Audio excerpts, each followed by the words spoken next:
I'm gonna let you in on a little secret about myself. Sometimes, maybe like once a month, at night when it's totally dark, and this is more likely to happen in winter, I'll go up to the window of my house, much more likely to be an upstairs window, and on my own I'll just look out at the night, and that would usually mean looking out onto a suburban street, looking at the street lights sort of lighting, well, yeah, it's what they do, isn't it? Lighting up the street in this completely static, almost painting-like.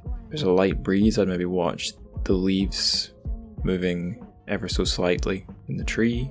I might look out for birds or clouds slowly moving across the sky. And there's something about that scene that I would always find really entrancing and strange and impossible to grasp entirely. Like if I would try to understand it or put it into words, I would lose the weird magical feeling taking hold of me. And I would also kind of wonder, like, who else is out there? Because it looks totally abandoned and empty. Is the whole world, or at least my whole suburb, just totally abandoned for half of the day as soon as the sun goes down? What's alive out there aside from tiny nocturnal animals? And why am I telling you that? Well, the story for this episode is My Country Does Not Dream by Han Song, one of my favourite writers I've found over time reading more and more translated Chinese fiction. And that feeling I've just described to you, I think occurs, for me anyway, as a reader in this story a few times. But that's only one reason that you should read it. It's got all sorts of things for all sorts of readers, and perhaps appropriately, I've got more than one guest on for this episode. I've actually got myself and then 3 members of the London Chinese science fiction group who are, let it be known, all friends of the pod, and they're an awesome group whose meetings you can just join in for free. Just go to their Twitter or get onto their WeChat group. If you're struggling to get onto that, just let me know. They've also got a mailing list, which is how they sort of set up these events outside of the Great Firewall Zone. It's all done in Zoom. It's fantastic. You should join. Anyway, I should get on with the news, the translated Chinese fiction news.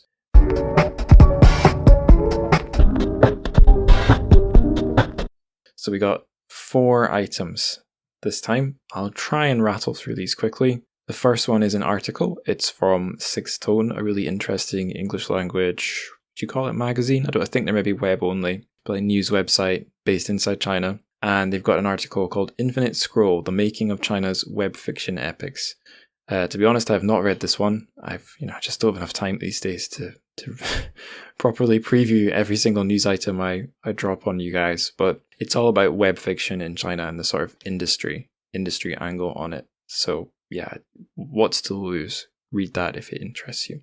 The next one, I have read this one. This is an article in the Telegraph, or as we call it in the UK, the Torygraph. It is a right-leaning paper, but they have published an article which has one of the former guests and authors covered on the show. It's Shen Yang. Some of her words appear in an article called What Life's Really Like in Lockdown Shanghai. Sorry, I'm competing with millions of people for food. What Life's Really Like in Lockdown Shanghai. I think the title of the article was possibly taken from her own words, but it's like basically a compilation of like little quotes from people living through the lockdown that's going on there right now at the time of recording. The article itself came out on the 26th of April. So just over a week ago from when I'm recording on the 5th of May. So yeah, just disclaimer there about the dates. Okay, next news. This is really self-indulgent meta news, but what the hell? It is appropriate, as you'll find out. So a short story of mine called Meta Shanghai, and that's why I was saying meta is appropriate. A short story of mine, Meta Shanghai, has come out in a book, a recently published collection of science fiction short stories called Abterra 2021. I've read Abterra 2020, the previous sort of installment in this anthology, and I really, really enjoyed it. So I'm just over the moon, actually over the moon, literally, actually, really over the moon, to be in this collection. Feels great, especially to have written a story, going to caveat it with about Shanghai. The elevator pitch for this story that I have sort of formulated is this. A man pining for his old life in Shanghai rebuilds the city in a computer game, but after installing too many mods, the simulation outpaces him. So if you've ever played SimCity, you might have an idea what I'm hinting at here in this little sales pitch for the story. So if that interests you and you want to read more amazing science fiction from authors working today, then you can go order Aptera 2021. There'll be a link in the show notes to the publisher's website. The publisher is Brainmill Press. Okay, final news item. This is a YouTube video. It was uploaded by Translators Aloud, and it's friend of the pod, former show guest Jack Hargreaves, reading a little something from a book he's translated and is now seeking a publisher for. It's Submarines in the Night, and it's by Chun Chun-chung's book, also called Submarines in the Night. So if you want to get 6 minutes of this charming gentleman reading a piece of fiction he's translated, it's up there on YouTube. The link is in the show notes. Now that is all of the Churchific news I prepared for this episode, so without further ado, let's get to the interview. I'm sure you guys will enjoy it.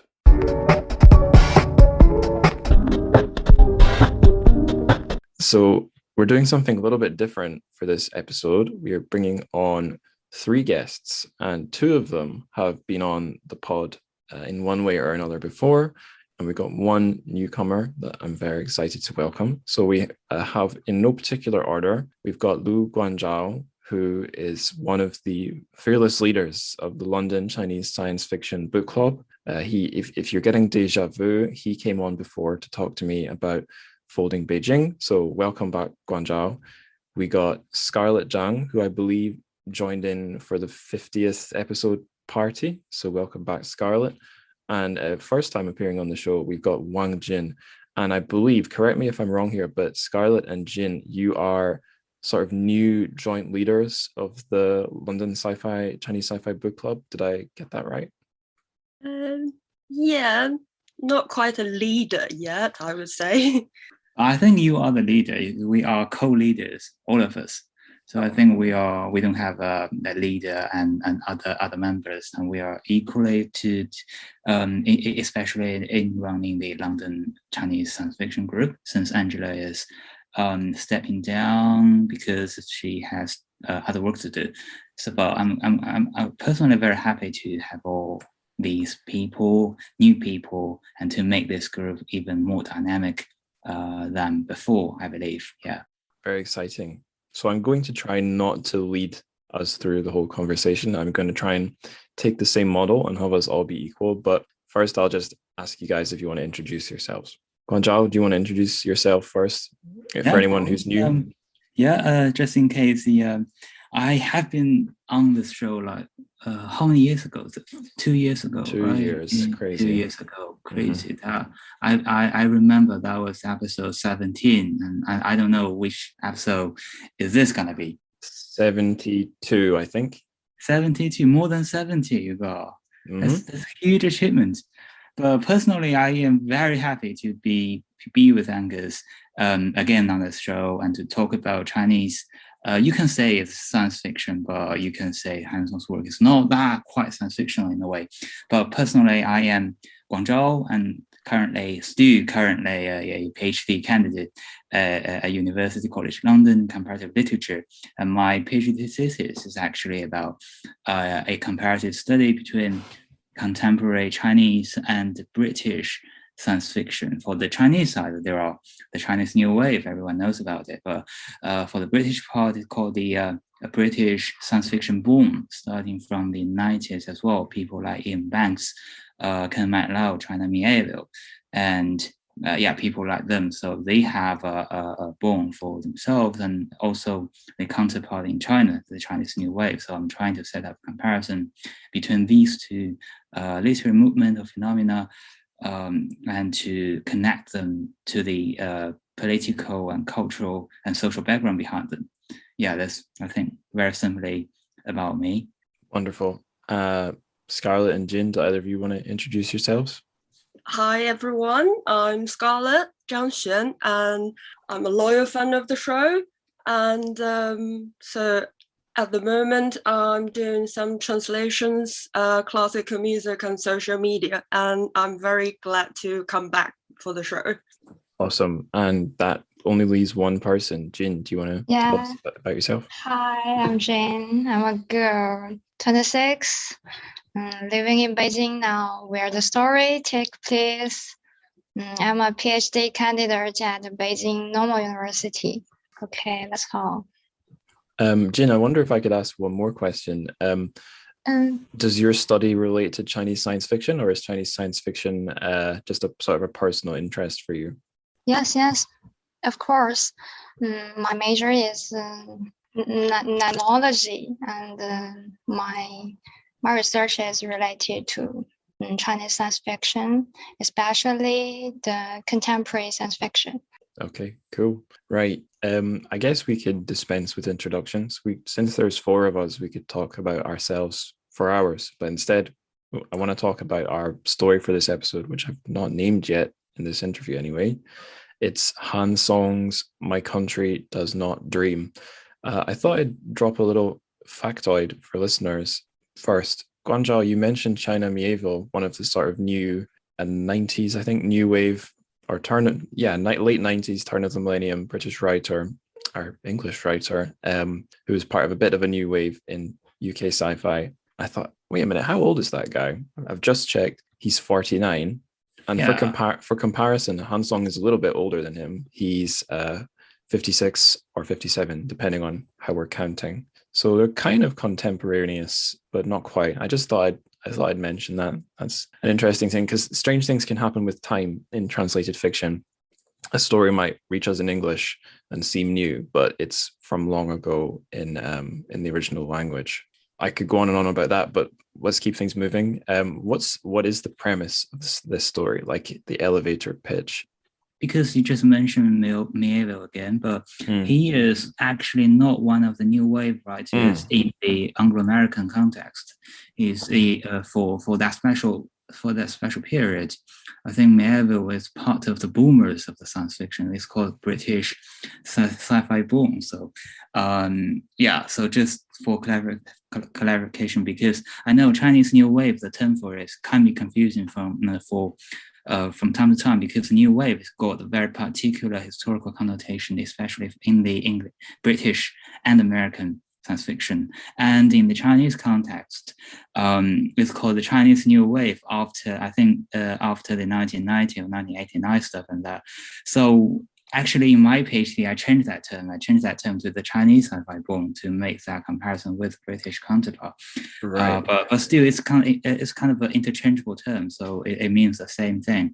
Just to in my study, just to make a comparison, just to set up counterpart stuff between the two booms.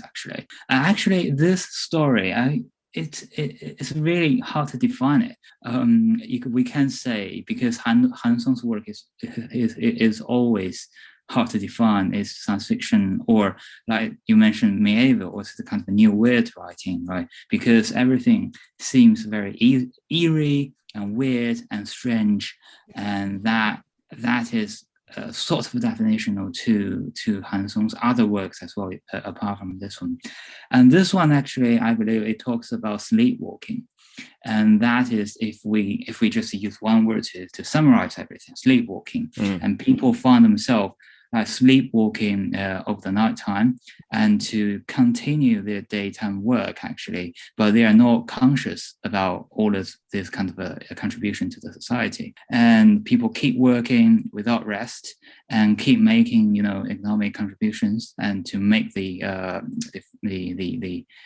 country's development and to the GDP stuff and that.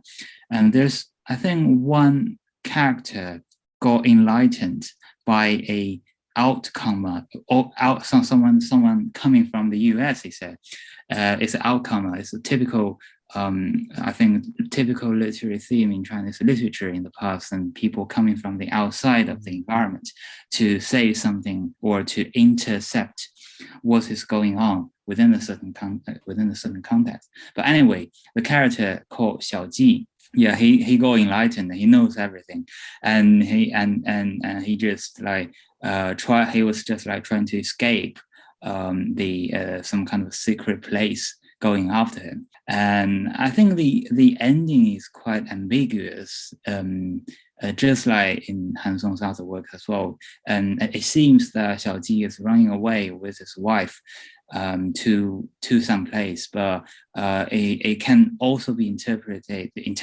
that he got nowhere to go. He got nowhere to go but to end his life and to be in a kind of a everlasting sleeping without walking, some kind of a state that yeah, I'm not sure if I have made this clever explanation of the story clear enough for the show or for the conversation.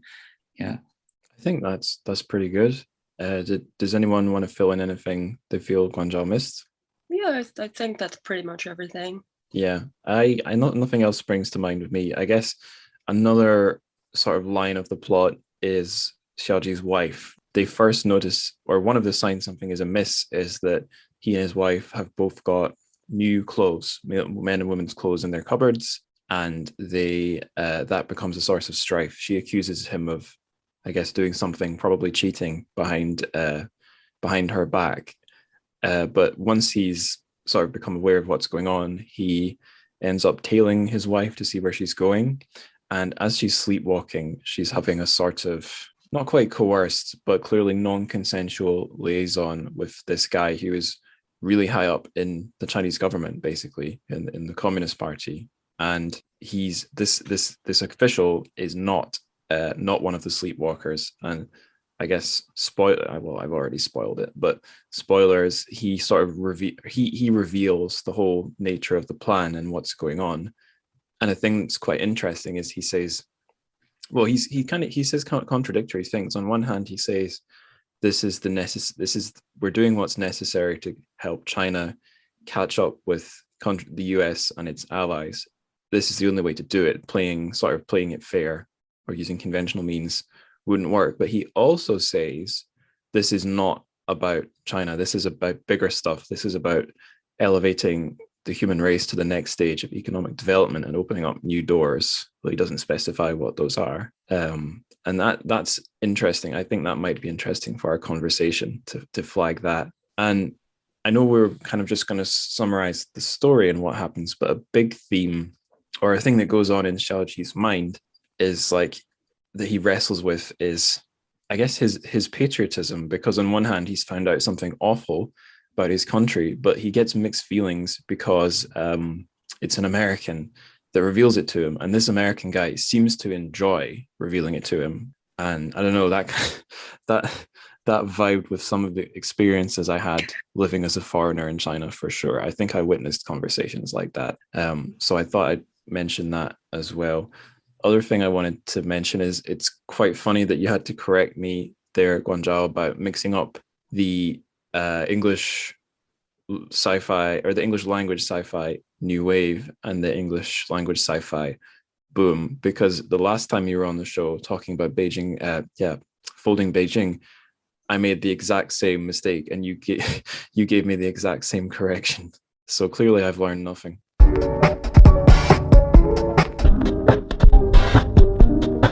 To keep things moving along, I wondered if we could talk about how we first read this story. Who here read this like ages ago? Did any of you guys read this ages ago? I think we did the session in that book club exactly a year ago. So I read it a year ago, and like for this interview, I reread it like a few days ago. So, but like I vaguely remembered what happened in that story, but like I felt differently when I read it again. Exactly the same here. First time I read this was for the Sci-Fi Book Club. I actually went and bought the book that the translation appears in, which is an interesting book I might talk about in a bit. Jin, how was that your first encounter with the story as well? I read it for this talk yesterday, and when I had read the first 2 chapters of this story, I thought it would never be published in China. So far, so true. Yeah, there's no chance that this could get published in China. It's really political. I'm actually impressed that Hansong's happy to get this published abroad. It's impressive, really. Guanzhao, had you read this one before the book club covered it? Actually, I heard about this story many years ago. I didn't really read it back then. So my first time encountering the story is also for the reading group last year in April. And actually Han Song is quite, I believe he himself is quite happy about this story because and he is also he also wishes to touch on some relatively more sensitive topics. Because when I was doing the summary, summary of the reading group last year, I sent him the draft and for some revision, and he's really keen to, because he mentioned some topics that I personally wouldn't think the WeChat gonna publish it. So I make it vague because he said in a quite straightforward way, but I made it vague, and he asked me why I did that. So I just have to clarify that it's not my, if I just put it that way. So WeChat gonna have the scrutiny more. It just took more time. Actually, it did take more time to publish this summary. Because for the regular session, it will be just sent out right away after I just finished copy editing and everything. But for that, it took for that session it took 3 hours. 3 hours. Right. Something definitely happened in the background. So people maybe operating the system, they have to check everything. But luckily, it got published. I have already told Han Song that we may have a problem publishing something, but still it just went out anyway after a long wait. But I got the sense that Han Song himself is quite he got some message, and I think that message quite deliberate. Just something he wished to discuss and trying to send out kind of voice with this publication. Anyway, the publishing this story is circulated online quite spreadly or widely, I think. So people, if you are you can still read it. Because if you know something about the Chinese online, if you can't read it, so you can't read it anyway. But you can still find the story pretty easy. Just the Baidu, I think. You can get the story, so it's not that hard to find, even though it's not officially published anywhere. Right. So you can get it in like web page form, but you can't get it in print, basically. Anyway, but you can find the story, and if you can like the print, for printing, I believe there are more regulations about the publishing or the publish agency. They got some special concerns, more things going on. But if you can publish it online, I think you can just evade many of these problems. I had some similar experiences way back when I wanted to try and get this show beyond, inside the PRC, basically. Wang Zhao, you offered to help me because I was a little bit stuck getting signed up for Himalaya, the mainland podcast service. And in the end, I didn't need your help. But anyway, I got myself signed up there and started uploading the show there, as well as all the international podcast providers. And I did notice for some episodes, usually the more sensitive ones, they would have a very strangely long processing time after I did the upload.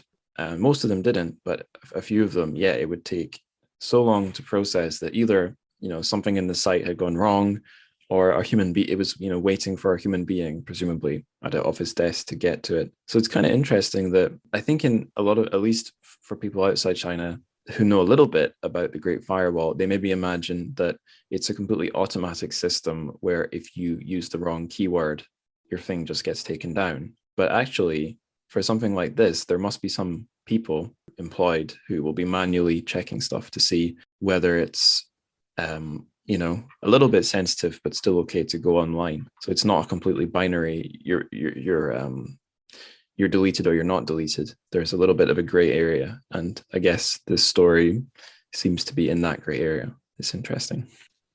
I wonder if for each of you, before you read the story, you'd had a lot of experience reading other Han Song stories, because I had. Are any of you guys huge or big Han Song fans? I'm not a Hanson fan. I don't know Mr. Hanson in real life. All I know about him is his byline. Based on my limited reading experience, his novels are kind of difficult to read, and maybe he is not my dish. Right. Scarlett, what about you? I think there was only one we talked about in the Sci-Fi Club session, like a long time ago. That was one of the other I have read. Yeah, it's because like his writing, it's a bit like cold and ruthless and that kind of thing. Like for myself, I would probably read more like very emotional things. Or yeah, it's like pretty personal, I think. Right. Yeah, he's among the Chinese sci-fi writers who I've read in English translation. He's definitely Mr. Dark.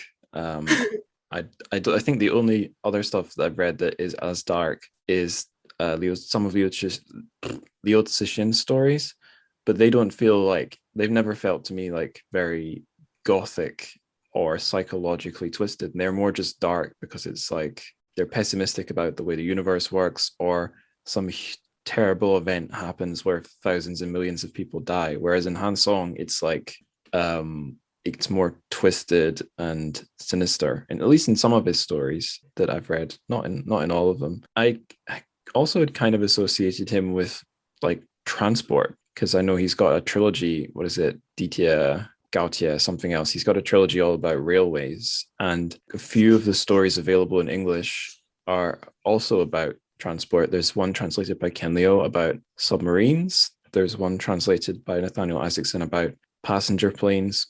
But this one's, if it's about anything like that, it's about like the urban economy, working in a city. But yeah, I'll stop going on and on and on about my own opinions and ask you guys, like, what was your first impression reading the story? And then if you read it a second time, how did you feel coming back to it? Guanjia, what about you? You must have some deep thoughts. Well, I can't say I have any deep thought in that sense, and because reading Han Song is like a decoding process, and yeah, his story is always coded with lots of symbols and lots of political references and historical references that like so in that sense, when you reread it, when someone reread the story, you will always got something new about the story. For example, when I was reading the story for the first time last year, I noticed, because the most straightforward theme for the story is the sleepwalking. And back then I didn't really think very deep about it. But for this time, I read it today. Actually, I suddenly got this sleepwalking. We can interpret the sleepwalking from the perspective of the loss of sleep, because it reminds me of a book. Do you know the Jonathan Cray's 24/7? Do you know that book? I don't, but I'm going to look that up right now. So I got it by my hand. It's called 24/7 Late Capitalism and the End of Sleep. So right.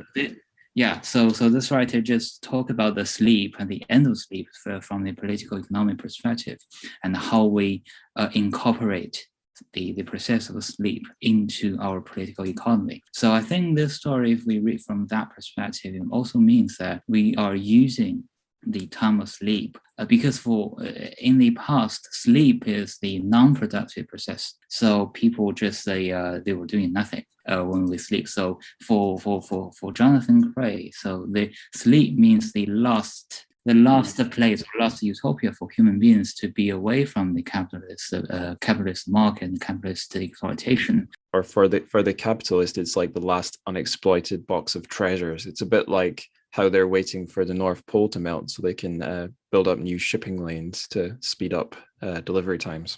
Yeah, exactly. And when we have that sleep incorporated in the process, so it means that we have lost the last utopia for human beings. And just like Xiaojing's story, they got literally nowhere to go in the end. So because the government is trying to put this system, to put the sleepwalking system everywhere in the world, including the surrounding nations. It's not only China anymore.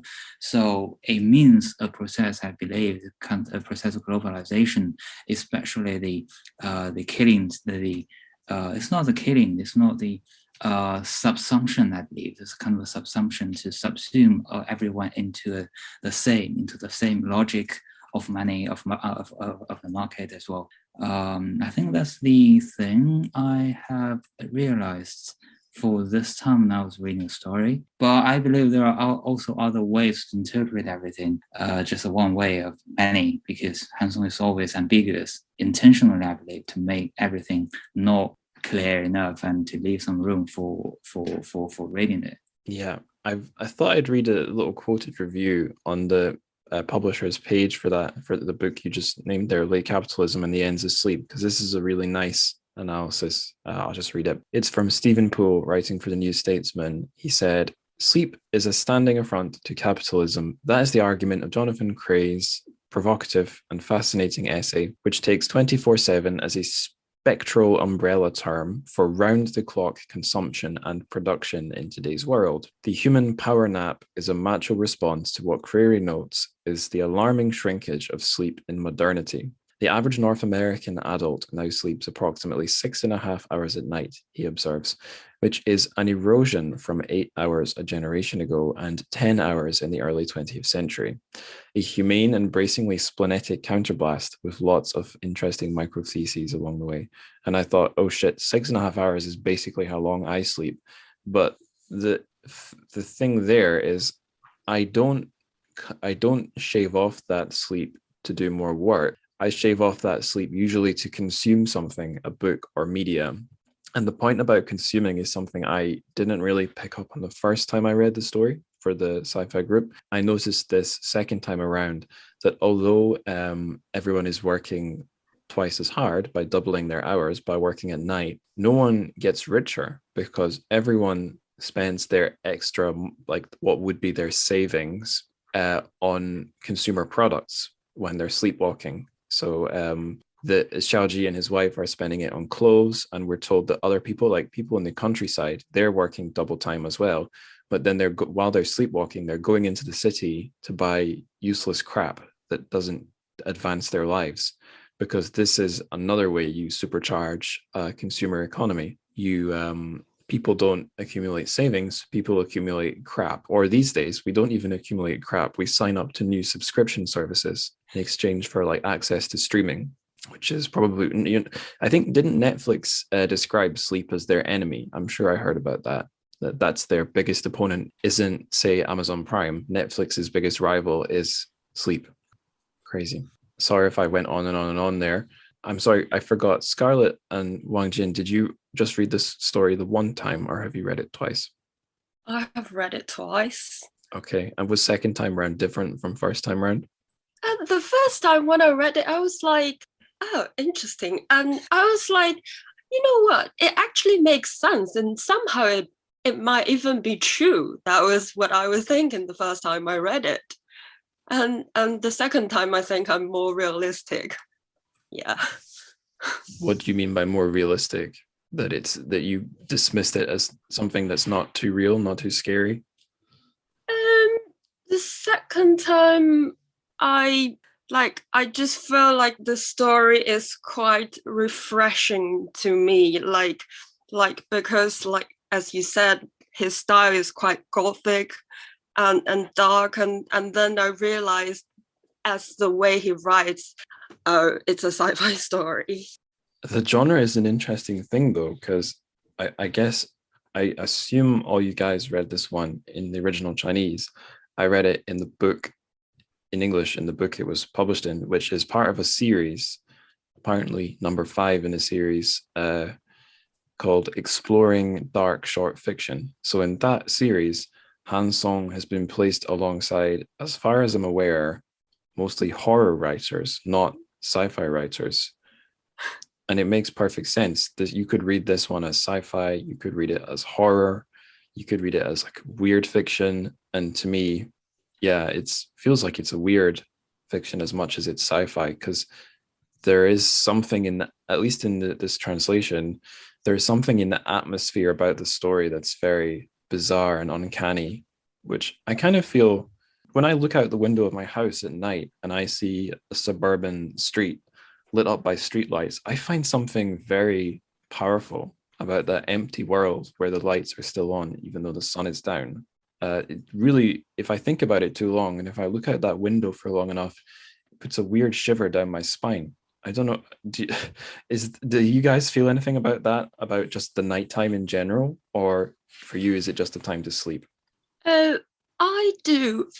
I think like when I was in Finland, I was there during like winter time, and when it was dark and there wasn't anyone there at all, and it was like all really, really snowy and white and with just lights, and it doesn't feel real to me. Yeah, and it's hard to capture that feeling in words, because it's a feeling that's, on one hand, it's entirely in your mind, but on the other hand, it is totally a feeling all about the environment around you. But it's something you can see, but also can't see. And I think that's what makes it weird and so great for weird fiction. There's a bit in the story where the character actually gets a shiver down his spine that I think I maybe sort of enjoyed reading first time around, but on second time around, I was looking for these moments where there's something strangely beautiful as well as awful about this world that the Chinese authorities, the government basically, has created, not because they wanted to create something beautiful, but just because they basically wanted to find a way to cheat, to like double the power of the economy in an underhand way. But here's the bit that like I really enjoyed second time around. Here we go. By then it was already 1:00 a.m. Xiaoji looked out of the tower and saw the entire city look like a cluster of shimmering stars had suddenly come to rest on the surface of the earth, everywhere bright as broad daylight. A tide of cars wove about like soaring dragons. A stream of people surged like stars in the Milky Way, even more splendid and shimmering than during the daytime. Xiaoji thought the light really is brightest in the darkest night. Beijing's 16 million denizens sleepwalked about the beguiling city. And in the skies, airliners with their lights flashing rumbled overhead in numbers even greater than during the day. Imagining those somnambulant pilots flying the planes sent a wave of shivers through him. Cool. Speaking of looking at things out my window, I live these days under the flight path of Manchester Airport's south runway. So planes do fly over me. And it is a bit strange in the daytime, especially when it's the really big ones that have been going to the Arab Gulf. But at night, it's really something, especially when there's clouds in the sky, because the planes have their fog lights on. So you see these weird beams of light moving through the night sky, and it's like nothing on this world. It's so creepy, but so beautiful. And there's another Han Song story where I got that feeling. It's called, I think it's Tombstone of the Universe. It's in the collection translated by Xueting Ni, where there wasn't really any murder or horror or anything, but he just visits these huge, vast graveyards in space that are monuments to previous generations of humanity. And it's like so somber and strange and lifeless. Ooh, I don't know. That's something I really enjoy about Han Song's writing that I wasn't so aware of reading stories years ago. But I just wanted to ask all of you, is this something you see in his stories? Do you see them as horror, sci-fi, weird? Do you see them as similar to other writers you've read or totally unique? Like, what are your thoughts? Gonzalo, what do you think? Does he remind you of other writers you've read? Yeah, I like to follow up with the other story just mentioned about the tomb, actually, tombs in the universe. That is one of the first story I read from Han Song, actually, and that is one of my favorites. especially because that story was divided basically into two parts, right? The time in the past and time in the future, and people just found lots of tombstones in the universe, and nobody knows where they come from, and they later in the story they just disappeared. Are they right? They just disappeared, and no one tells the reason why. So I was actually waiting for the translation for a long time because I really like to write something about it. But if you don't have a English translation, it makes the referencing system much more difficult and much more difficult. So I was waiting for the translation, and that reminds me because that is one of Han Song's earlier stories as well, and that one was written I think in 1991. So basically one of his very first stories. And that story and his latest story got a very different sense. At least I believe it. So that story was beginning of the beginning of the Chinese 1990s, and at that time people were still confusing about how China is going on. So I can feel a sense of confusion in that story. But in this story, it's published. It's not published, but written like about 10 years later than the terms of the universe, and we can see there's more about confusion, and there's more about you can feel the horrors, right? You can feel the gothic element inside. So people are not only confusing for something, but they are afraid of something as well. And the society is also changing because you can see a sense of developmentalism, right? How to pronounce it? Developmentalism, I think. Yeah, exactly. So and people are still are fighting for the GDP growth, and they are fighting for the economy. And I think that is what what China is still trying to convince people with this grand narrative, because we are doing everything for the growth of the country, right? For the growth, hard and soft power alike, and everything. Because even though we have the market and we have the public voice rising from the market, but we are still confined. And we are still influenced by a very strong voice from the grand narrative from the state. And that makes a kind of a doubling, I believe. It's a doubling between a bottom-up discourse based on the public voice and also a top-down grand narrative still controlling a certain part of society. So it's quite interesting when the two sides of society converge into one thing in this story and make it a conversation between the grand narrative and also the market powers as well. So in terms of relation with other writers, I believe Han Song's really hard to find a counterpart, either in China or outside. People like to categorize Han Song in science fiction, but I believe he in a more particular way, he is more aligned with the new weird writings.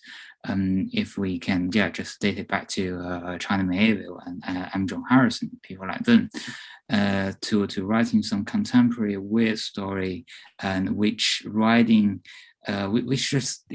break the boundaries between different genres, right? The science fiction, horrors, and detective, and ghost story, and spooky stories, right?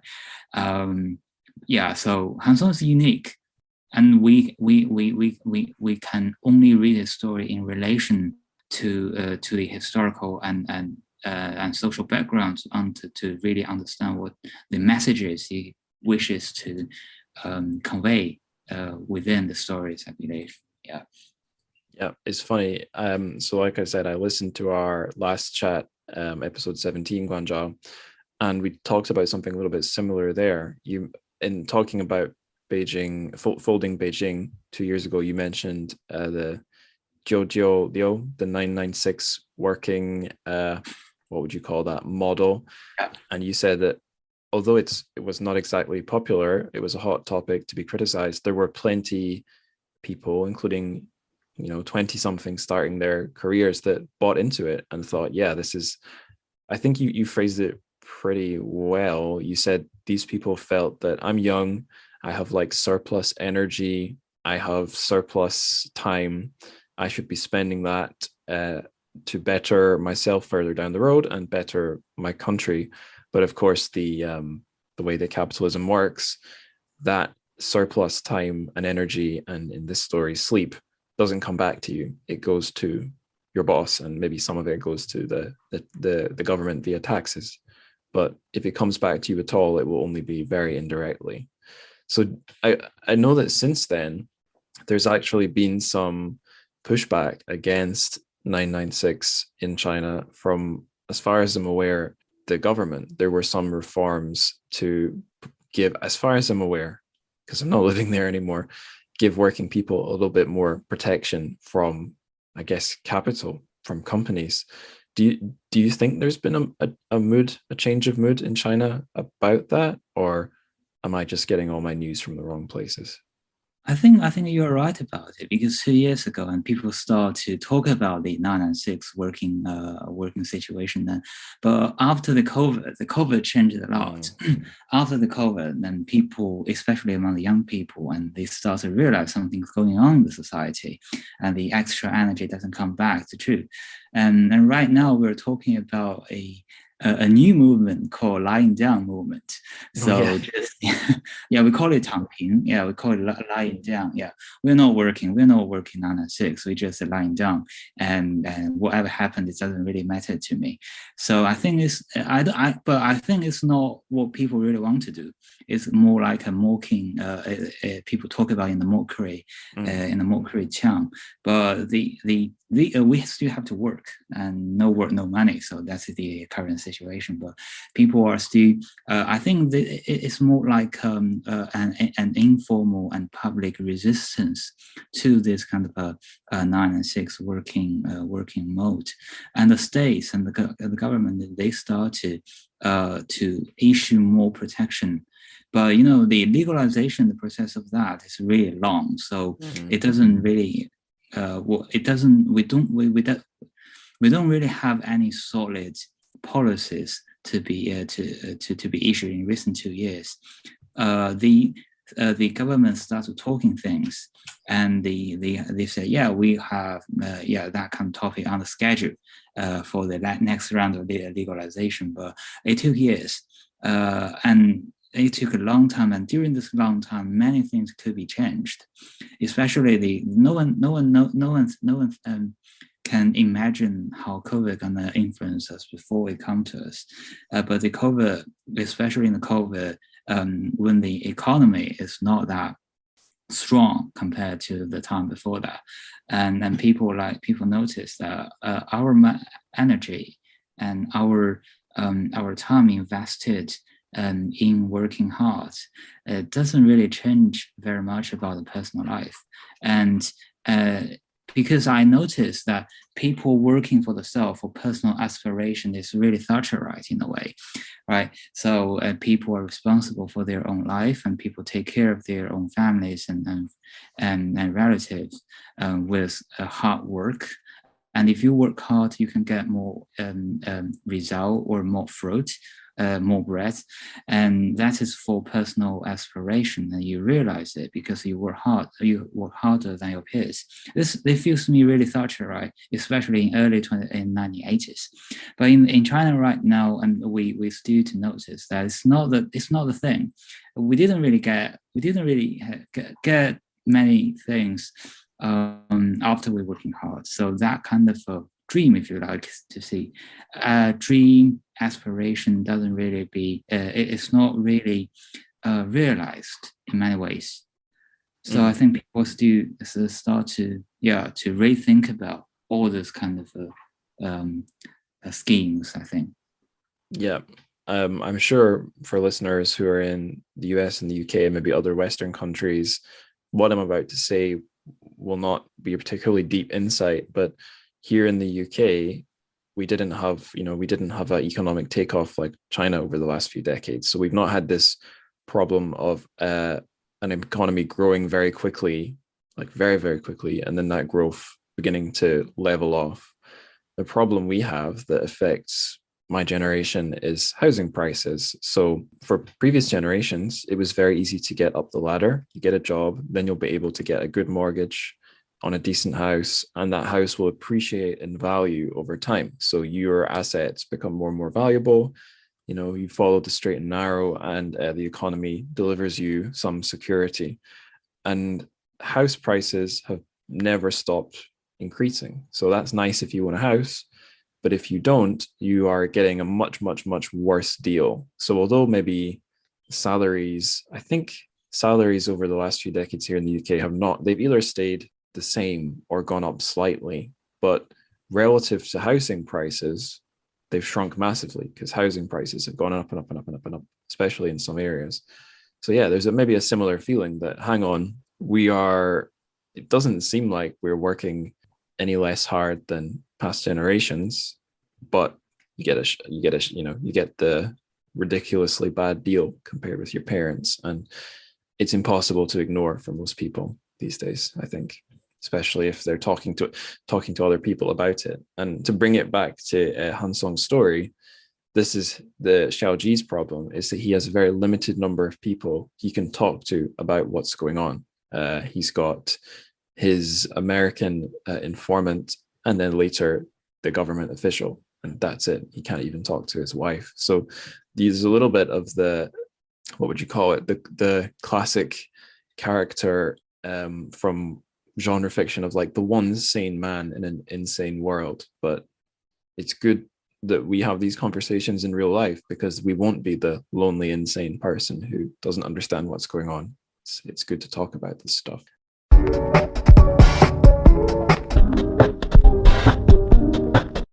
Do any of you feel that there's a very obvious political message or metaphor or social message or metaphor in the story? Or do you find it's hard to tell what Han Song actually thinks? Ladies, you've not spoken for a while. I would like to say something. You should then. Yeah, I think so. When I read this story, it was easy to feel that the writer would be like a Chinese man in his 50s, and I found out he's just like a year older than my dad. It's like pretty typical, like that kind of mentality for people in that generation, I think. And like, because also they directly think American people are doing the evil deeds. Yeah, well, they are, it's true. Right? And also because according to his age, Cultural Revolution was about to start, and during that time they would use the terms like 打倒美帝苏修, like means down with the American imperialism and Soviet revisionism. Oh yeah. So I think he's very influenced by that. And also in the story, he mentioned that the government wants to deal with those people, the people wearing red armbands. They were dealing with heavy metal singers, pioneer fiction writers, political pop artists, the X-generation film directors, underground religious activists. And podcasters. Kill all the podcasters. Yeah, so all those sort of people. So he like listed these people. I'm like, right. So there's some legacy of like pre-market China. There's some of the legacy of, I guess, cultural, like you said, Cultural Revolution China is there, and we wouldn't get that from a younger writer. Like we wouldn't get that from Xia or Chen Qiufan or something. Yeah, I think in an interview with Chen Qiufan, he mentioned that he realized his readers are worldwide, so he tend to write it with a more like international view. Yeah, there are. It's an interesting story because you could imagine pretty much any country, be they capitalist, communist, trying this trick. But there are some specifically Chinese things, like some of the things you just listed there. And the character, like we were saying, he wrestles a lot with like his distrust of the American guy and his sense of national pride. which I don't know, I just thought it was interesting. Jin, did that stuff stand out to you at all? Yeah, in Han Song's novel, he does not hide his political orientation, and in my opinion, his expressions are too straightforward and explicit. And when I read the novel the first time I read it, I think it's not interesting. Just I don't like it. And the second time I reread it, I think it's okay. There has something in it. And I found out that the setting of the story may be based on China's unique situation in the world political environment after World War. Just like everyone wants to be better, become a better version maybe of themselves. This is a very common state of mind and the same to a country. Every country wants to become stronger to provide a better life for their people, especially for the country like China, who got deeper in the national competition during modern time. Then the problem turns into how to achieve this goal at an already behind position, and how to balance the effort to achieve this public aim with individuals' own life. Then the novel provides a possibility, a scary government route. In this case, we can easily, even inevitably, to do a deduction according to this expressed in this article, which lead to the author's political thoughts and the emotional time. And then I want to emphasize, that is, it's a novel not published in China. And I first read it, I was sure that will not be published. And I try to find a reason. I think it's not that easy, because we can read it on the website. I think the first and most important thing of the story is it's a boring story. As a sci-fi novel, its power of science, explanatory, and imagination are weak. I don't have fun with it, and then I think that the content of the story involves political smears, and as we all know, China's publishing industry is wary of causing trouble. I think it's not necessary to avoid the dangerous. Maybe for this novel, this, in my opinion, is a boring, even boring story. Okay. So I wonder why there is an English translation of the novel. Why the translator chose it, and what's the unique value of it? Obviously, in my opinion, it's not good enough.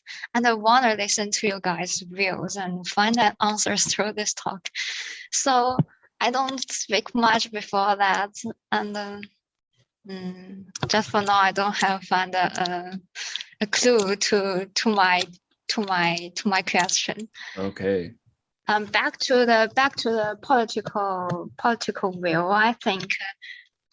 I think that both the world and people are completed, and the reality of the world and the person's point of view are also changing all the time.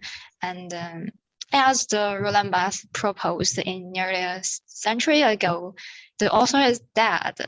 Whether the political views and emotion of the text that can be seen directly equal to the author's point of view is still questionable. That's all. Yeah, and you can write a story from a point of view that's not your own. You could experiment with other opinions, and I wonder if Han Song's the kind of guy that does that. One thing I want to respond to, then I'm going to ask a very important question to everyone else. When you said about sort of post-World War II and post-communist revolution mission in China to catch up with other countries after having so badly fallen behind, I think I had been introduced to that idea while living in China, but I really got a clear picture of that when I visited the Shanghai propaganda poster museum, which is an amazing little independent museum, which is still running, I believe. And in there were some posters from, I think, the 50s, possibly also the 60s, but I think mostly the 50s during the Great Leap Forward, where the government was getting these artists to produce posters saying, come on, guys, let's overtake the steel production in the UK, or overtake the blah blah in blah blah country, usually a Western, like capitalist country. So the mission was not just to grow the Chinese economy, but to grow a particular industry to the point where it's larger than that of another country's industry. And this was such a new thing for me. Political or economic conversations in the UK never adopt that angle of like, let's overtake this other country. So that's a perspective it would not have come to me had I not lived in China and visited this museum and learned the history. So yeah, the thing in this story of like racing to overtake other countries economically is it has a real historical basis, like you said. And it, as an outsider, to me, it seems it's a funny one, because China's population is literally the biggest in the world by quite a large margin. So to my mind, all the Chinese economy has to do is develop at a regular pace. And it should just, you would think it would naturally be the winner in terms of size, because it's got the most people working in it.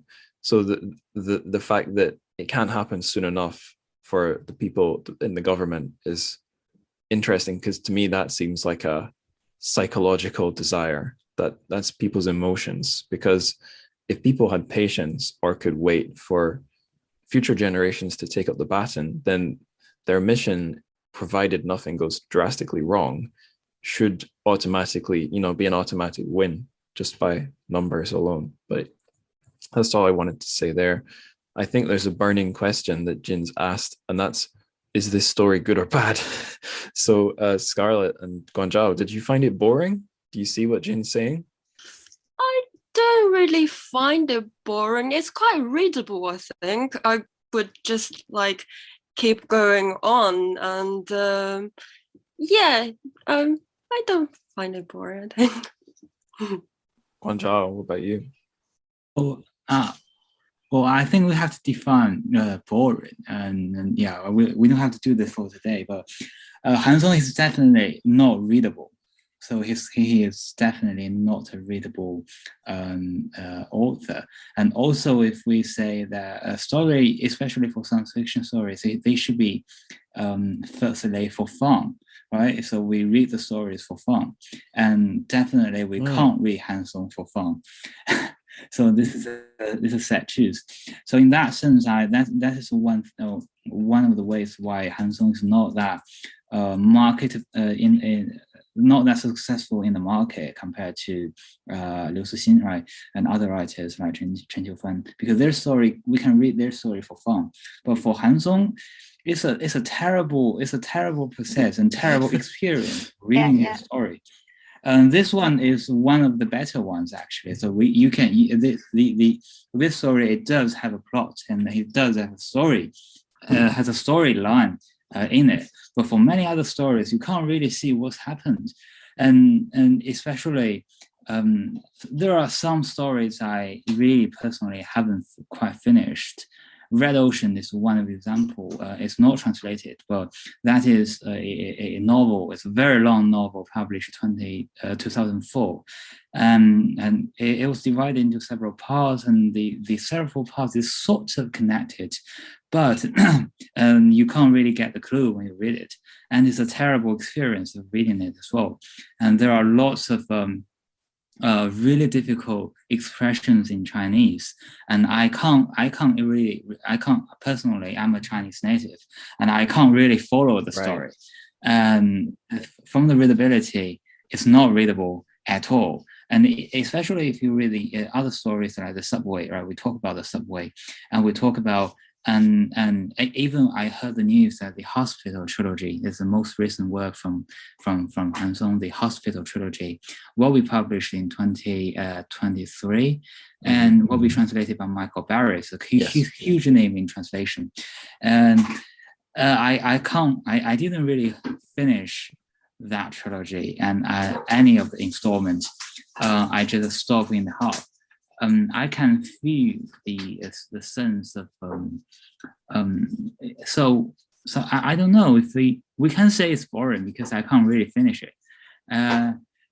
So from that perspective, it's boring. But if you wish to read something as a work of literature, this so-called serious and unpopular literature, and I think that is a way we can interpret. It's not read. We can interpret some messages from the novels, to see him not as a popular writer, but just as a writer. He is a writer, but probably it's not for the popular genre, as in science fiction, because for science fiction we got some specific expectation, right? People have some predetermined understanding of what science fiction should be. Han Song is definitely not within that expectation, and so science fiction readers might find his work boring and find his work unreadable.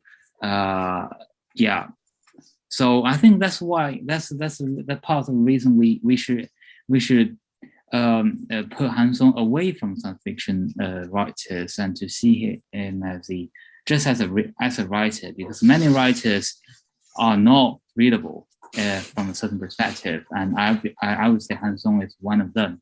Yeah, I wonder if I'm shielded a little bit from his writing style because I'm reading it in the English translation. And so if I try and think of all the Han Song stories I've read, there was Submarines from Ken Liu, there's The Airplane and the Passengers and Regenerated Bricks from the Reincarnated Giant anthology. There's this one from Exploring Dart short fiction. There's maybe some others I'm forgetting, but I've just read a handful of his short stories translated to English, and none of them were written in especially difficult English. Some of the stories were a bit mysterious and beguiling. Regenerated Bricks was definitely not spelling out any answers. It was quite mysterious and open to interpretation. The rest of them were odd, but I didn't feel that they were hard for me to understand. Like this story, I think Jin, you said it. It's very straightforward, and it just tells you what's going on. Not many things are left in question, but like aside from a few interesting vocabulary words that the translator Nathaniel Isaacson chose, like somnambulant instead of sleepy or sleepwalking, I didn't find the English hard at all. So I don't know. Have any of you had a look at the English translations, or not at all? Well, personally, I would say all these stories translated from Chinese, written by Han Song, is the easier ones actually. So especially, I just look through the story that has an English translation, and actually they themselves are written in a quite straightforward way. So they are one of Han Song's easier stories to read and to follow. And those hard ones, it's even really, really hard to be translated. And the Hospital trilogy is one of them. So I really look forward to what the translation gonna be. It's really hard to follow and really confusing, really ambiguous. So that's the reason why only people like Michael Barry have the capability of translating that sort of story. Yeah. Interesting. It does strike me that quite a few weird fiction writers do go for sort of strange writing styles. So like the big one that springs to mind is H.P. Lovecraft, who wrote in a very sort of over elaborate, great big long sentences, crazy vocabulary style. Other writers I can think of, Jeff Vandermeer, he has a sentence in his Annihilation trilogy that is written on a wall that spirals down like an underground lighthouse, and the sentence literally never ends. It just keeps on going and going and going and going with no full stop and no pause.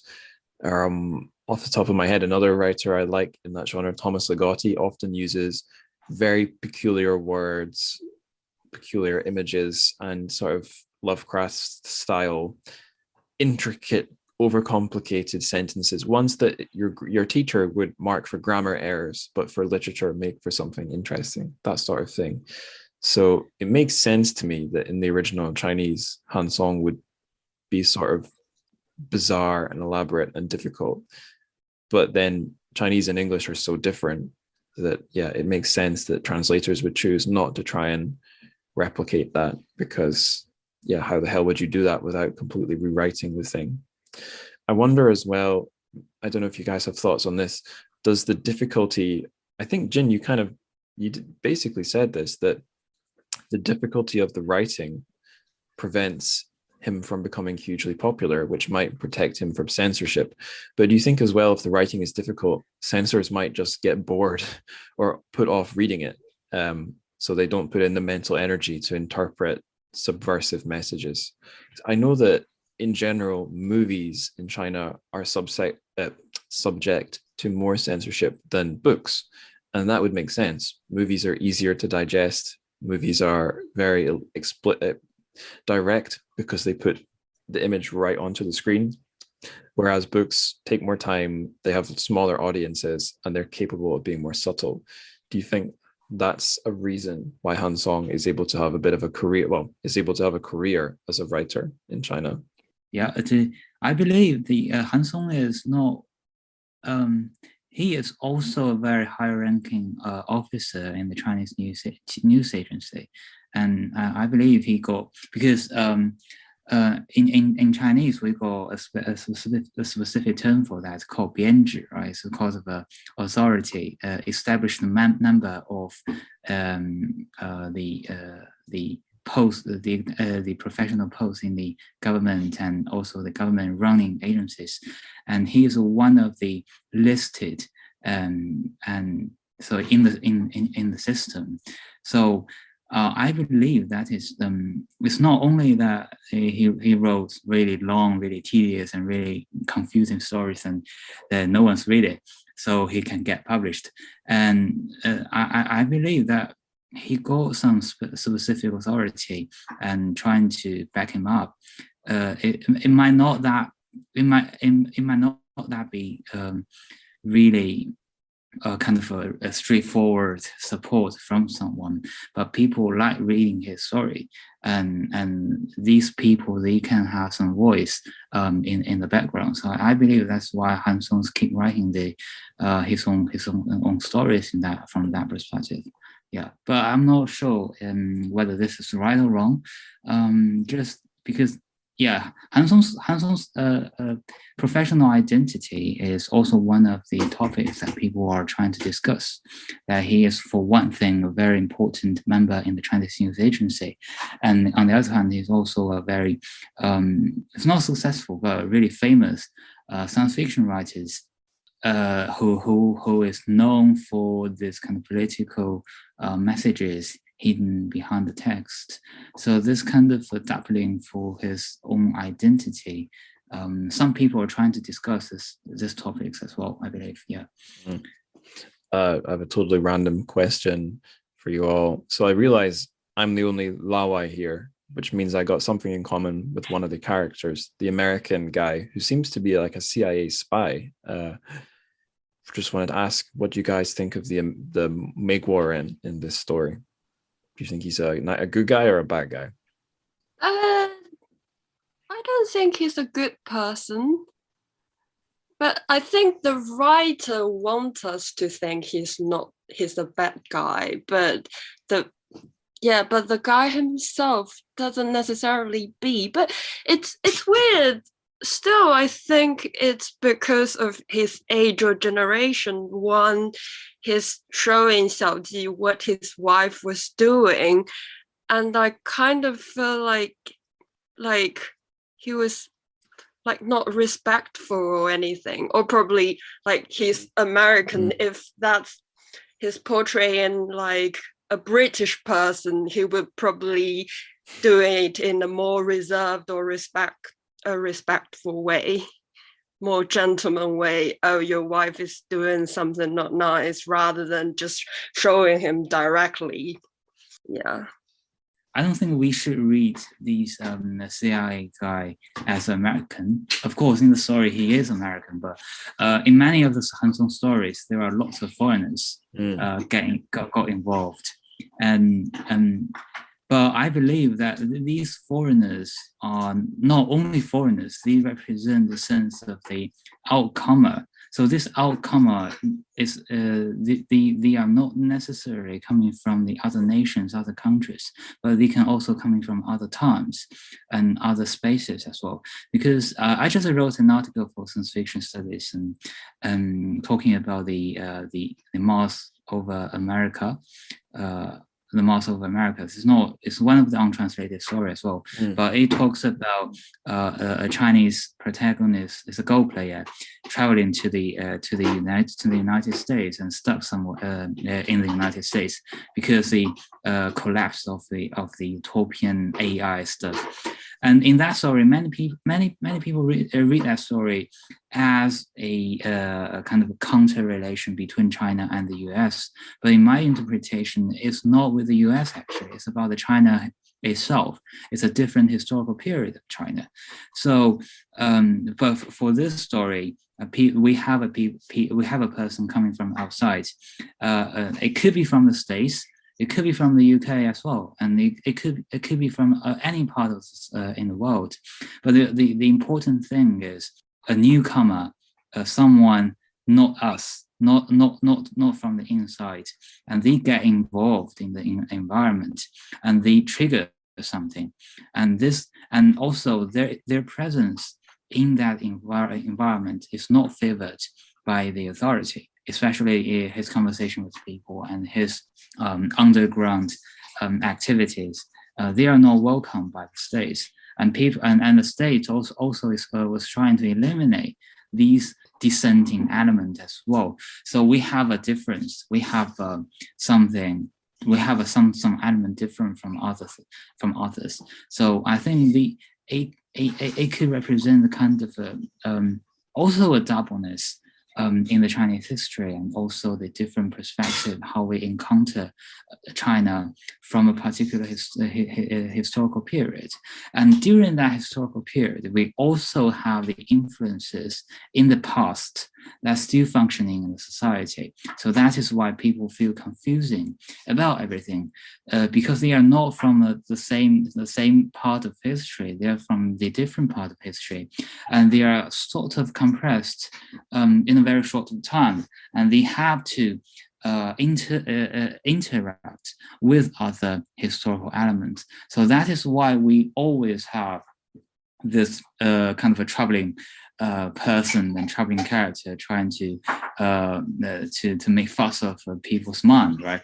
To tell something different from your original understanding. And back then, so that is when the process of so-called enlightenment starts, right? So you start to realize something is not that quite same with what you are told by the state or by what you can see from the society. So there are other layer of reality going on behind the scene. So for myself, I would read this American guy from that perspective. Not only American, he's also from outside the system. Yeah. You reminded me a little bit there of the story I did on episode 1 of this podcast, Madman's Diary. Huangren Riji, if I remember the Chinese right. Yeah. So yeah, like there's the, I guess in the frame of this story, there's the daytime world where everyone is tired and they go to work.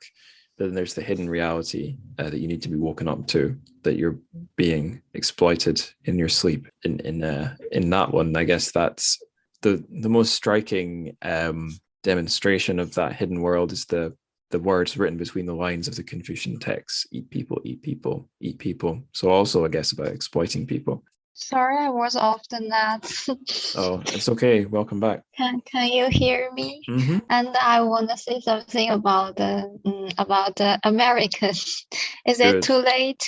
No, it's not too late. No. The American will show up as a whistleblower, and I have noticed him. And he is show up at the chapter 3 at the first time, and at the beginning he is not American, he's just a foreigner. I think the foreigner is really interesting thing. Who is the foreigner? In this novel, it refers to an American. I think it's actually quite interesting thing. That leads to the question about the other. On this basis, that self-reflection and understanding are introduced. And in this novel, American may think like a person who know the fact, know the truth, and he wanted to awake the people in China, and who was betrayed bad by the government. I think this structure is interesting and could study deeper if someone want to study it. Yeah, Guanzhao was just sort of mentioning that. Guanzhao, do you have any other like classic examples of these sorts of characters? Did you? I believe you have read the With Tide by Chen Qiufan, right? And there are also one of the characters coming back from the States, right? So Chen, I forgot his name, but one of his the protagonist or narrator of the story, and coming back from the state and to get involved all this kind of clan conspiracies. And also we have the American companies, right? We have the American companies and trying to get some money from the waste recycling industry in that story. So I think because people coming back and people coming from the outside is one of the very important themes, not only in science fiction, but also in a larger part of the Chinese literature. Unfortunately, I myself is not that familiar with that part of the mainstream Chinese literature, so shame on me. But so I believe the other panelists, Scarlett and Jing, could have more examples in that way, because I learned very much from Mia Ma, my friend that saw us, and she knows a lot of things about this, but I haven't learned enough from her, I'm afraid. But I think Jing and Scarlett would have more examples to share. Okay, that's fair enough. Is he, before he's determined to be an American, do you guys remember if he's referred to as 外国人 or 老外? He said 外国人. 外国人, okay. Yeah. Interesting.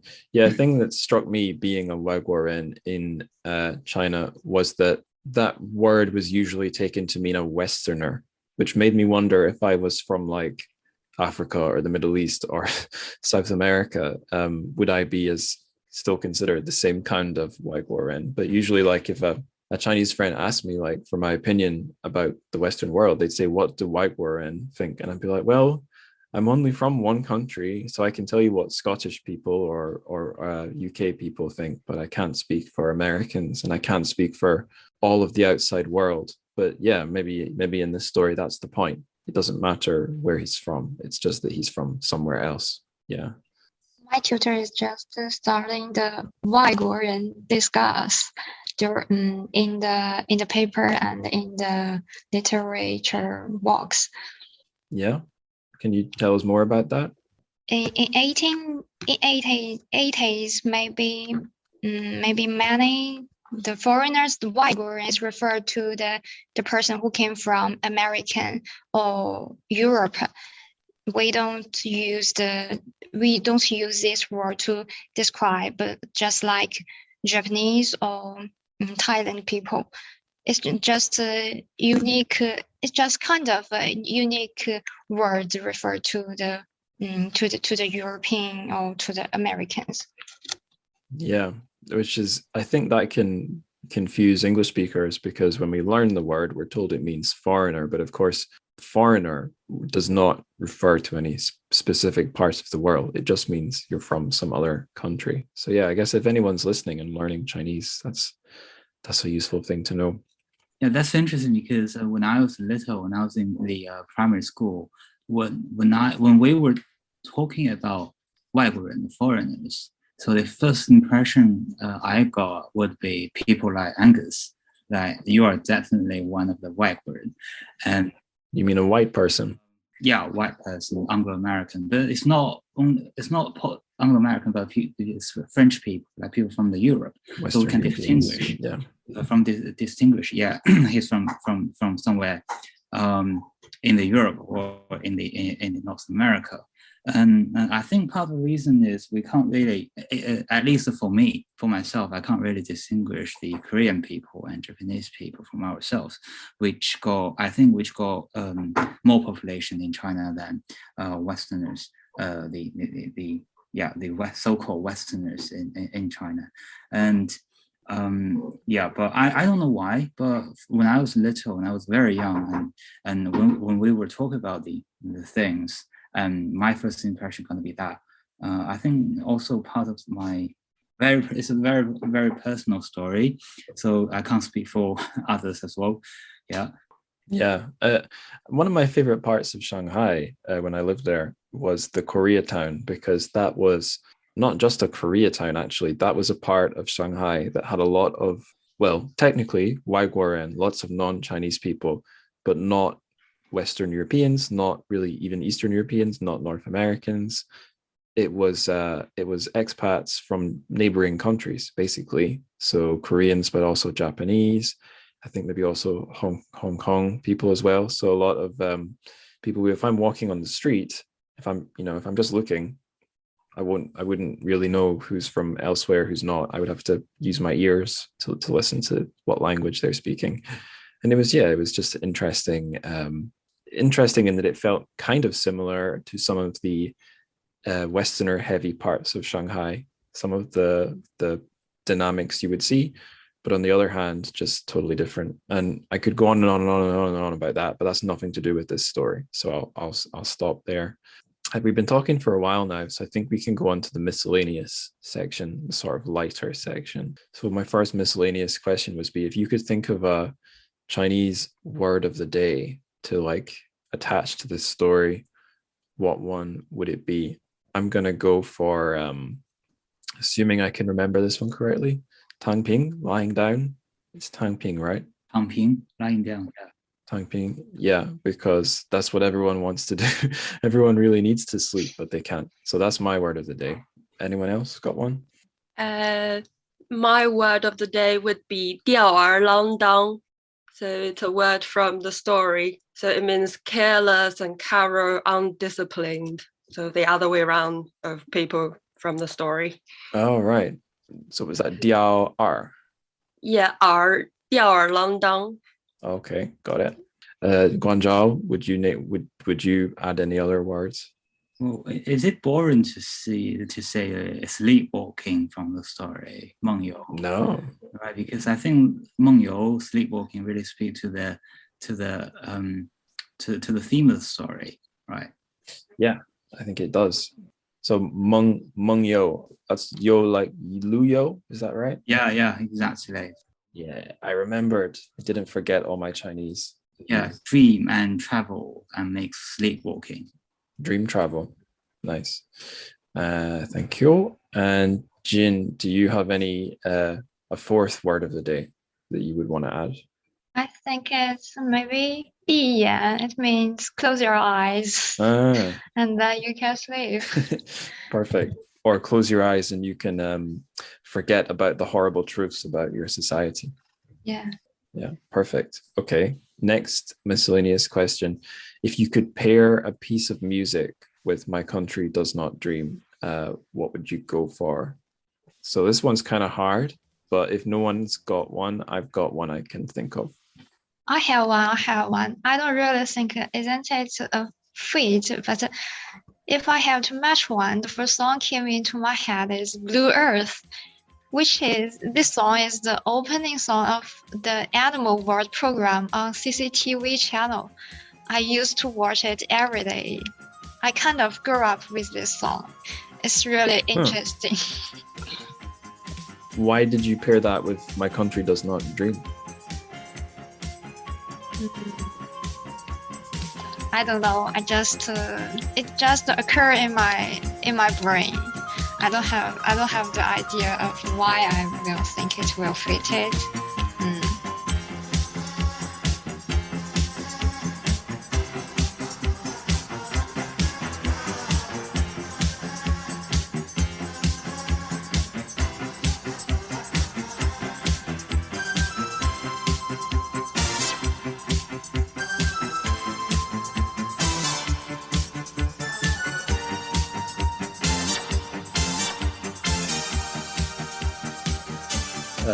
Scarlett and Guangzhou, do you have any music you'd pair with this one?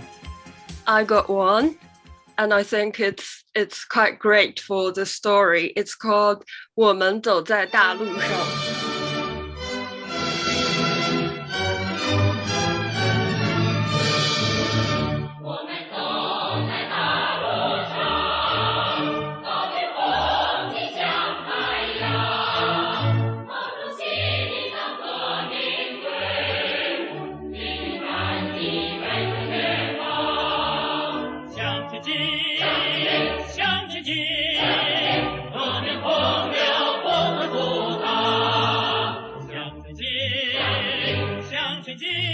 We walk on the great road. This song was my class sung for the choir competition in junior school, and we won the first out of the 18 classes. And I immediately thought of this song saying this question because it's a patriotic song, and you can find, I'll send you a link later. You can find there are 3 different versions: the original version, the one for Cultural Revolution, and the contemporary one. Oh, interesting. Yeah. Shall I play you the music, or I'll want to check it later? I'll edit it into the episode, but if you want to let us hear it, you can play it into your microphone, or you can give us the link, whatever you like, and then we'll know, if you want, we'll know what you're talking about. Okay, I'll leave it to you then. Okay. So I'm sure when you play this music and you can find the vibe from the music, I chose the Cultural Revolution version because it just pushes you to go ahead. In the lyric, it says 向前进, 向前进 all the time in every paragraph. So in that story, those people wearing red armbands, they are saying the songs of the 1960s and 1970s. And this could even be one of them, I think. And also, as I mentioned before, in the song, there's a line saying the American imperialism and Soviet revisionism are going to perish, which is which fits the story too. And as that spy guy is American, yeah. The kind of picture of work that you sort of described there about it being a collective thing where we got to strive hard and work. Where I got my first I think the first contact I had with that idea that sort of mindset rather, wasn't really from China. It was from pictures you'd see of Japanese workers doing their sort of work exercise routines all together. And I don't know, it doesn't seem strange to me now. I've seen Chinese workers from fast food places and hairdressers doing the same thing together. But as a Westerner from what is in many ways more individualistic society, it's not just a cliche. This idea seems kind of, I don't want to say ridiculous, that seems mean, but it seems really quite foreign, because it's not like we don't have patriotism here in the UK or in any Western countries, but I think it takes very different forms. The idea of someone expressing their patriotism in the UK by working very hard at work, it's unimaginable. People come up with selfish reasons to work hard at work, or to make themselves rich, or maybe pathetic reasons to impress their boss or to help their company. But the idea of working hard to forward the nation is something I don't think you'd encounter it here in the UK. But the fact that we can get that from a cultural revolution song, or from a story about a much more capitalist era is, I don't know, it does seem like kind of a, if not a Chinese characteristic, then at least a foreign characteristic to me as a Westerner. So yeah, that was a bit of a long response to a simple thing, but I felt I wanted to say it.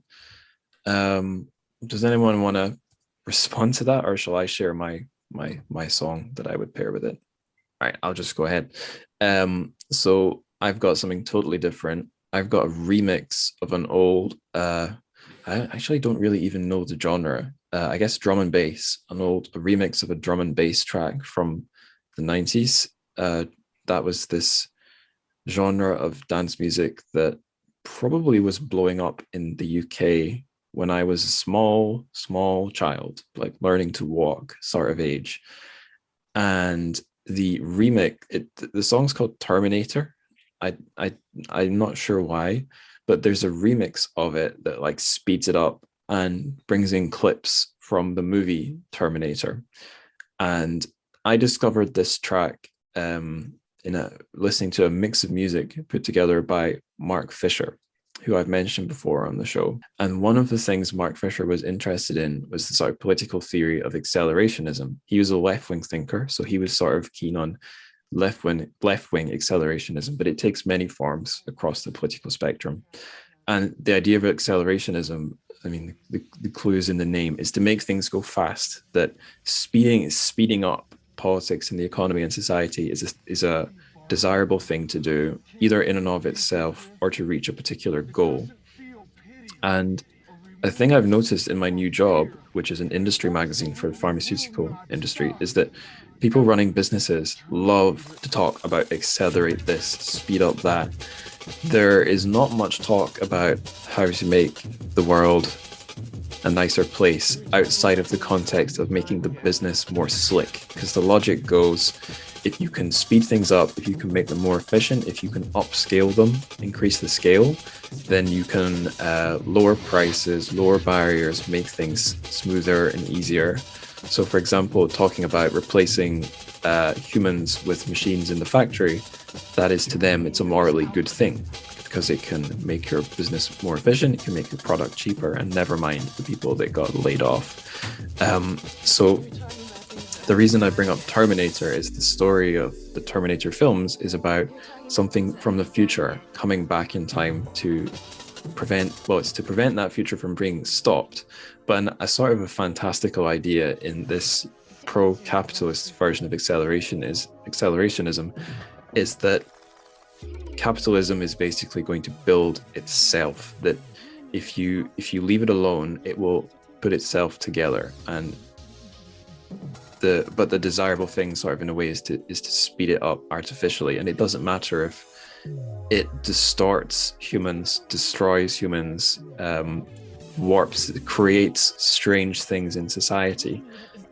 It's going to become the thing that rules us, and there's not much we can do about it. And in this song, you totally feel that vibe.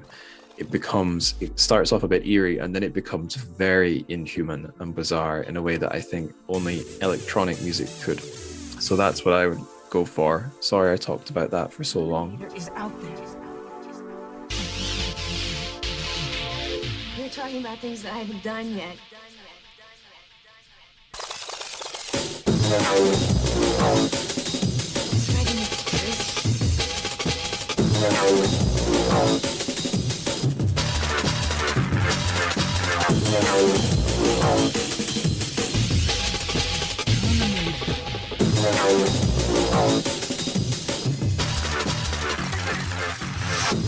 It's maybe a bizarre music choice because it doesn't necessarily channel the vibe of the story, because it's not actually, the story does get violent at a point, doesn't it? When he's getting chased, it gets quite intense. So I would probably set that remix over the bit where he's running away from the men in black and getting shot at, because it's intense.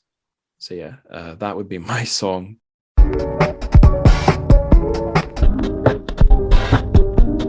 The next bit I've got is a bonus question. So I would put this one up on the Patreon feed for the show for people who want to support the show. And it's actually linked to the song I chose. It's about supercharging the economy. So in this story, the Chinese government pulls a bit of a trick, basically, to make their economy more powerful. They eat up people's sleep to use it for economic production and consumption. But if you guys could use some kind of crazy science fiction technique or magical technique to boost the economy or supercharge the country, like what would you do? What would your crazy scheme be? Do you have any ideas? Because I actually didn't think about this. I would need to think about that. Guangzhou, do you have a crazy plan to make the economy go twice as fast?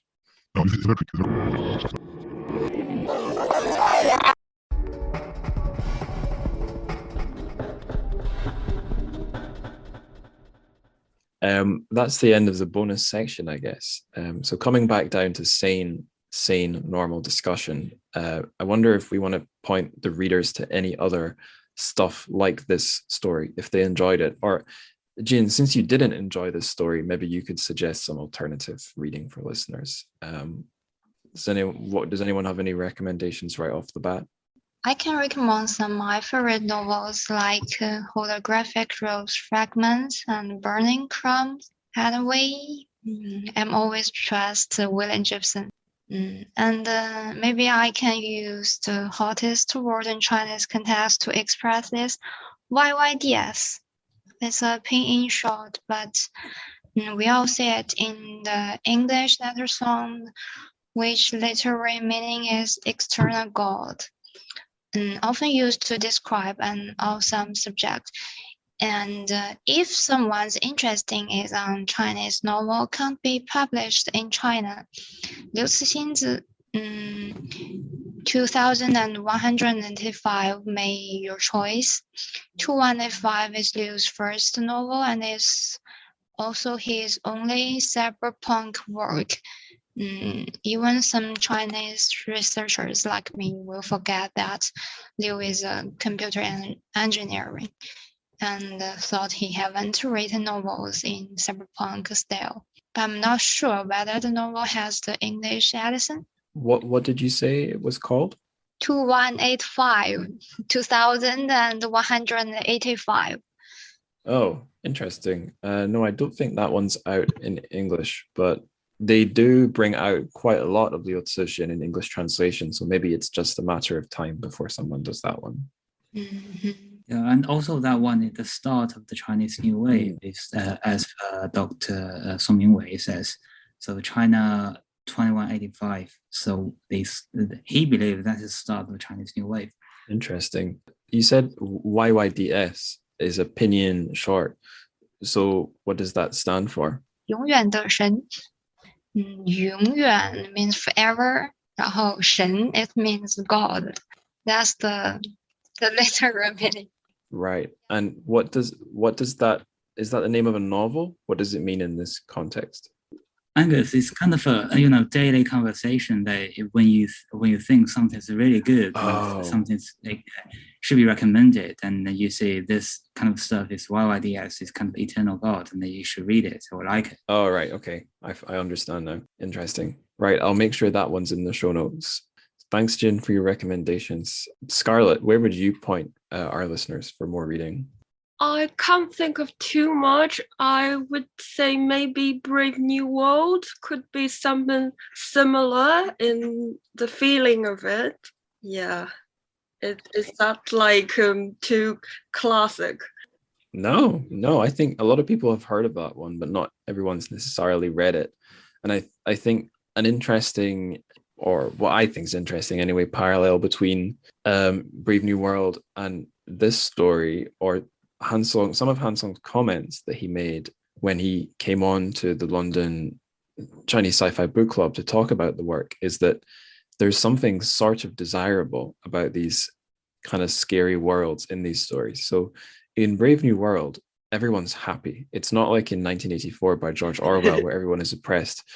Brave New World would be an okay place to live if you don't know what's wrong with it, because you get happy pills. You don't, as far as I'm aware, you don't have to work too hard. I won't spoil anything too much, but people's sexual desires can be fulfilled in interesting new ways. Yeah, so it's like the opposite way. And also, by the way, definitely don't recommend the series of it. Oh, right. Is there a show? Yeah. It's not good. No. Okay, I'll avoid that.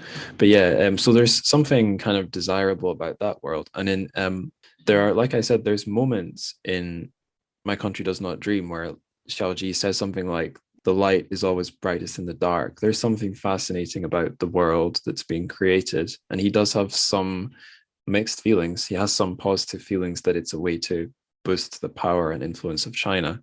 But in when Han Song was talking about the story and he was relating the situation in the story to how he feels about modern China, I think he said something along the lines of that you have to if you can't really change the direction that things are moving in, all you can really do is accept the world, accept that there's a dark bargain going on, that maybe you can improve your life by working for your country, even if it doesn't, even if you're being exploited, and even if you maybe don't agree with everything your government's doing, you just have to live with that bargain. And if you can enjoy some benefits from it, as many people in China have, people's lives have got better. And I could think of a parallel here. Maybe my generation's not getting richer in the UK, but we are getting nicer gadgets, better streaming services. You get something out of the dark bargain. So yeah, that's why I think Brave New World and not 1984 would be the right of the right of those two classics to pair with this one. So I think that is a good choice. Long story short, Guanzhao, where would you point readers?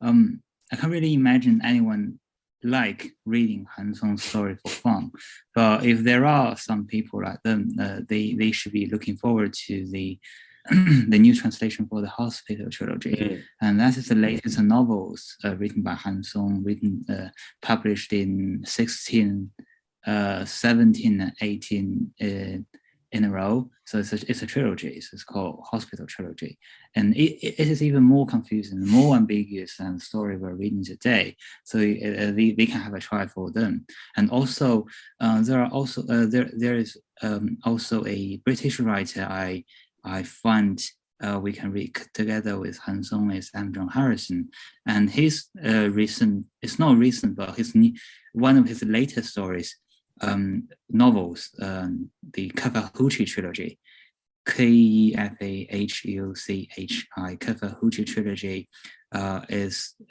there are 3 installments, right? So the Light and Novice Wind. Light was published in 2002 and Novice Wind in 2006, and also the last one, I forgot the title, but it was published in 2012. So that trilogy is, so you can also get a sense of these ambiguities in those novels as well.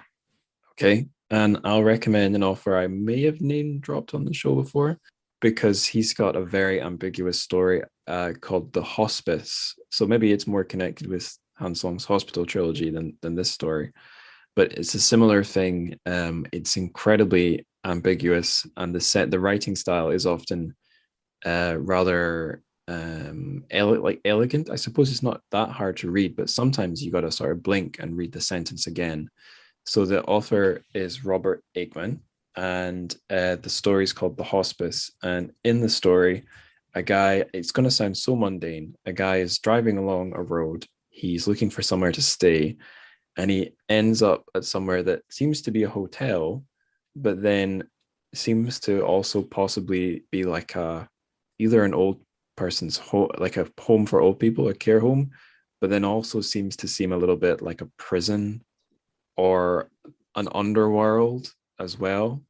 And the story gives you no answers. And I won't spoil as to whether the main character gets away or not. But if our descriptions of like a strange, ambiguous, and difficult story sounds exciting to any of our readers, I'd recommend that one. And to be honest, a lot of Robert Aikman's stories, because they're definitely in the horror and weird, probably more so in the weird and strange zone. So that's my recommendation. Last question, sort of along similar lines. What are all of you guys reading just now? These days, I've been reading a collection of robots by Asimov, which consists of 31 short stories. And I also read some researchers related to narratology. As for personal read, occasionally I study 庄子, which is a charming sort of the warring state period in China, and it's my boyfriend's research, so I read it a lot and occasionally. So another, well, I don't know if all of Zhuangzi's writings are kind of beguiling. I only know the one about the butterfly, but yeah, interesting that we're on that theme. Scarlett, what about you? What are you reading just now? I just finished a short one called 悲观主义的花朵 by 廖一梅. It's called Pessimist's Bouquet, but unfortunately it's not translated into English yet. And so the writer, he's always a playwright. She wrote, my God, how to say this? Rhinoceros in Love. The play was translated by BBC a few years ago, I think.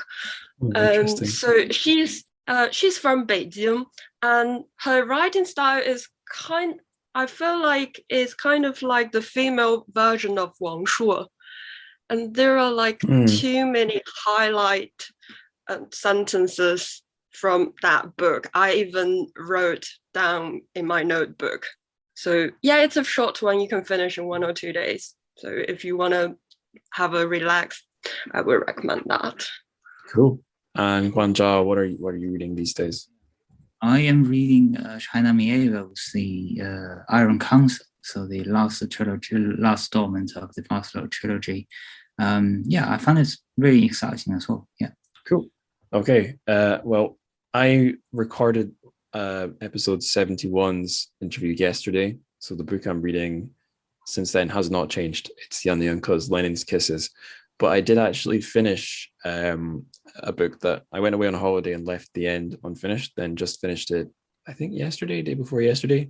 It was another book by that Robert Aikman fellow, and it was his first of his 2 autobiographies, The Attempted Rescue, which was about sort of his childhood and life as a young man up to the start of World War II. So it's not really, doesn't really have much bearing on anything we've talked about, but I thought I'd name drop it. So yeah, that's us at the end, really. We've had a very good chat, I think. Is there anything we've not discussed that you guys would like to get out there so that listeners can be, I don't know, properly informed? Is there anything we've not said that you want to say? I might have like one I wanted to add to one of your questions about like Chinese people's opinion on 外国人. It's kind of funny. It's like they have those posters in the notice board telling like Chinese young girls not to date foreign guys, but it's like a comic strip or something telling you like they might using you to steal information from you. Oh, I've seen that one. Yeah. You're right. Yeah, that one made me wonder how many working young women in China have state secrets. Surely it can't be that many, but yeah, like I suppose corporate secrets are a thing too.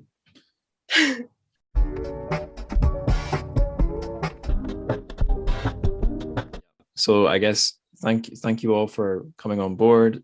Thanks for keeping your state secret, everybody. It's good that you didn't spill the beans. Likewise, I did not spill any top secret Scottish secrets to you, except the plan to, of course, seize the nuclear weapons.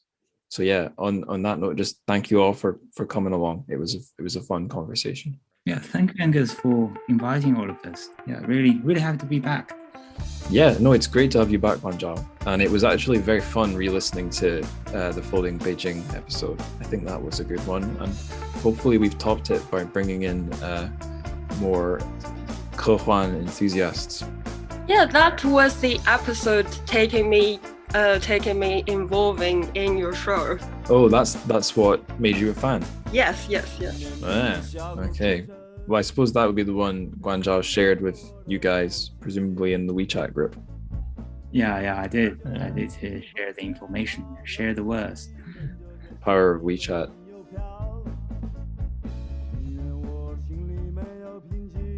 And we've reached the end. So thank you again, Scarlett, Jin, and of course Guanzhao. Amazing to have you on. Amazing to talk about Han Song. Amazing, amazing, amazing. Thank you, London Chinese Science Fiction Book Club. Now remember, listeners, if you want to join their events, then go to their Twitter or go to their WeChat group. If you're having trouble finding anything, then hit me up. I will make sure that you get onto their mailing list, and if you've got WeChat, I'll get you into their WeChat group. That's a promise. It is a promise from the bottom of my heart. Now, also from the bottom of my heart, more plugs, I'm afraid. First one, the Church of Vic Patreon. I am still pumping out bonus episodes. There's at least one from every show, as you may have surmised. The bonus question. I can tell you that the answer for this episode's bonus question was quite amusing. Guanzhao, especially, he really caught me off guard with his scheme to sort of financialize something as a new form of like bond or future or currency. My economic vocabulary outmatches my economic knowledge of what those vocabulary words actually mean, unfortunately. I think Guanzhao knows this stuff better than I do. So yeah, the Patreon has more bonus episodes than we've got normal episodes. They tend to be about half an hour long-ish. The bonus question segments are not quite that long. Like, for example, this recent one is 6 minutes, just so you know. You can join that from $1 a month and up, basically. And all the tiers of membership have amusing names. They're not differentiated otherwise, to be honest. I'm not clever or industrious enough to figure that out, but yeah, if you want to support the show, that's a great way to do it. But rather than supporting the show with money, I think a better thing you can do, to be honest, is just subscribe to the show if you're not already subscribed, but also like get in touch. Let me know what you thought of the episodes. You can do that via social media. I'm on Twitter at Angus Likes Words. The show has its own Instagram. It's at Church of Fic, TRCHFIC. Links to those in the show notes. Also, a link to join the Discord is in the show notes. That's a place to talk to other fans as well as myself. It has been growing lately, actually. We've had more conversations there, not initiated by myself, which that's just fantastic to see, to be honest. It fills me with tiny little bubbles of happiness, if happiness can indeed take the form of a bubble. So those are your plugs. I'll now just tell you the traditional thing that is the best thing you can do to support the show, and that is, of course, telling people by word of mouth. I don't know if this is actually the most effective way to spread the word about a show, but I'm going to tell myself that it is. So don't just tell yourself things, tell your friends, tell your family, tell your estranged wife, and tell the local government official that is fucking your estranged wife, if we're keeping on the theme of the show. If you don't have such a local authority, then just tell your local reputable library staff. They might want to know. They like books. They're smart people. They should like this show. But maybe ease away from the F-bomb when you're talking to them, and maybe don't give them the dark fiction episode recommendations first. Maybe point them towards something nicer like Xiajia or Valer or something. So yeah, I'll stop trying to dig myself a hole and just say 再见, goodbye, and stay tuned for the next episode, and also 再见.